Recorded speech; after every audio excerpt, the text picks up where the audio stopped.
আসসালামু আলাইকুম। ঝটপট যত রান্না চ্যানেলে আপনাদের সবাইকে স্বাগতম।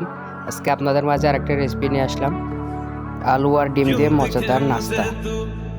আমরা প্রথমে নিয়ে নিলাম এক বাটি ময়দা নিলাম, সাথে আরেক বাটি ময়দা নিয়ে নিলাম,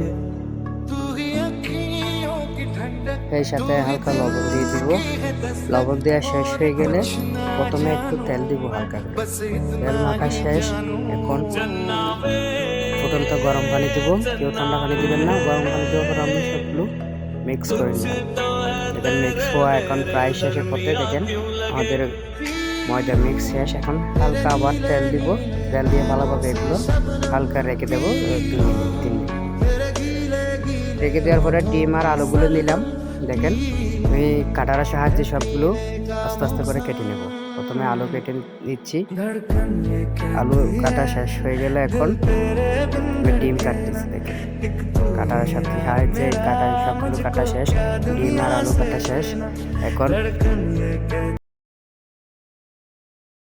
পেঁয়াজ কুচি দিয়ে দিচ্ছি, সেই সাথে মরিচ কুচিও দিচ্ছি,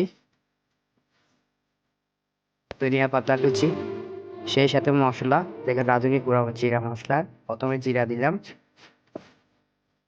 জিরা দেওয়া শেষ। এখন ম্যাজিক মশলা দিব স্বাদের জন্য। বুঝছেন, ম্যাজিক মশলা দিয়ে এরপরে লাল মরিচের গুঁড়া দিলাম, ধনিয়া গুঁড়া, লবণ। সবগুলো দেওয়া শেষ হয়ে গেলে সবগুলো একসাথে মিক্স করে নিব। ভালোভাবে মিক্স করে নিতেছি। মিক্স করা শেষ। এখন হালকা লাল মরিচের গুঁড়া দিব।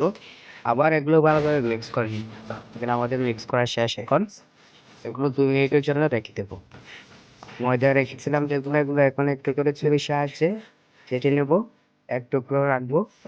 এক টুকরোর সাথে আমি হালকা ময়দা ছিটকে দিলাম, যাতে রুটি বেলতে কোনো সমস্যা না হয়। দেখেন আস্তে আস্তে রুটি আমার রুটি বেলা শেষ। এখন দেখেন এটা আমি কেটে নেব ভালোভাবে। এটা অত করে কেটে নেব। দেখেন কোনাকুনি করে কেটে নিতে হবে, যাতে সুন্দর লাগে দেখতে। দেখেন কেটে নিলাম। আমার কাটা শেষ। এখন সেই সাথে কাটা শেষ হওয়ার পর আমি এখানে যেগুলো মশলা আমি রেডি করে রাখছিলাম, দেখেন সবগুলো রেডি। দেখেন সবগুলোতে আস্তে আস্তে করে সবগুলোতে দিয়ে দিলাম। এখন পালা হচ্ছে এগুলোকে, এগুলো বক্স করা। দেখেন দেখেন সুন্দর করে কিভাবে করতে হয়।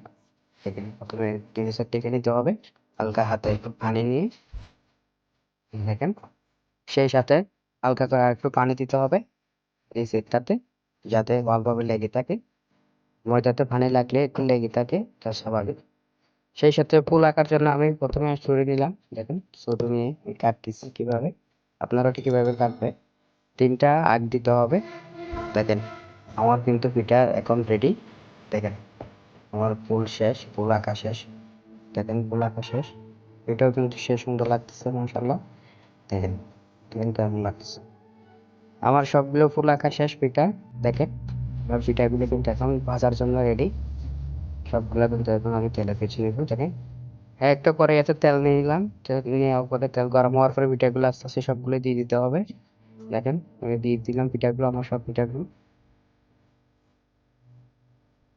এখানে একটা একটা করে নেড়ে নেড়ে চেড়ে ভেজে নিতে হবে নাস্তাগুলো। দেখেন কি সুন্দর করে ফুলতেছে, খুব সুন্দর লাগতেছে। দেখেন দেখেন ডুবন্ত তেলে দিলে একটু ভালো হয়। ডুবন্ত তেলে দিলে নাস্তাগুলো, পিঠাগুলো যাতে ভালোভাবে ভিতরে হয়, সেজন্য একটা ডুবন্ত তেলে দিতে হয়। দেখেন আমার পিঠাগুলো কিন্তু সব করবো করে এখন আমি নিয়ে নেবো তাই করতে। দেখেন সবগুলো পিঠা কি সুন্দর লাগছে, মাশাআল্লাহ দেখতে অনেক সুন্দর লাগতেছে। দেখেন তো এখন কিন্তু আমার পিঠা সম্পূর্ণভাবে তৈরি। দেখেন একটা পিঠা ভেঙে দেখবো, আপনাদের সাথে শেয়ার করবো ভিতরে কিরকম লাগতেছে। দেখেন ভিতরে কিন্তু সেই মাশাআল্লাহ সেই লাগতেছে ভিতরে।